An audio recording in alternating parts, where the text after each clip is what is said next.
piiji buy no wodi toon sabu komin suɓanimo kon Dakar ɗo mais ko ɓuri kon wadde min suɓo Dakar ɗo hande kaka laggine min jui film o bien sûr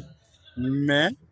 ƴettugol joni acteur ɓen toon addaɓe ɗo ɓe découvre o piiji koni ga kon c'est très important min tawi min suɓo cette fois ci Dakar artiste uɓen ɓe ara ɓe découvre ko woni ga kon kadi Dakar ga kadi joni e wondi to e équipe on yo gandi par ce que no ɗuuɗa ɓe e ƴetteɓe maɓɓe goto ɓe wawa sifanade taw onon kadi no makete ɗo Alas no manti way ko inde nden no d' accord onon konto wonno ɗo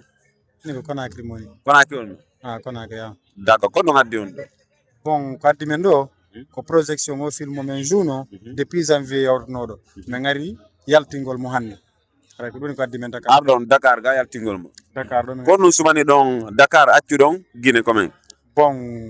piiji buy no wodi toon sabu komin suɓanimo kon Dakar ɗo mais ko ɓuri kon wadde min suɓo Dakar ɗo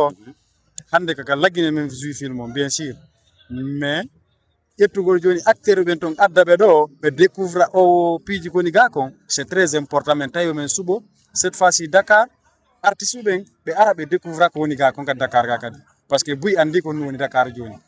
d' accord ko ɗum waɗi on déplace o laggine to aron Dakar fi yaltingol mo ɗo quoi aray an kadi a weltanama ka kono wawɗa weltanade Jama TV haray mi weltanike Jama TV moƴƴo wona seeɗa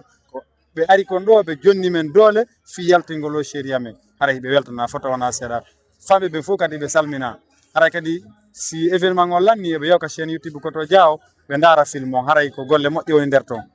d' accord haray a weltanama Ablaye walla kono Alas Alax wasere nedi wo quoi o yiga big up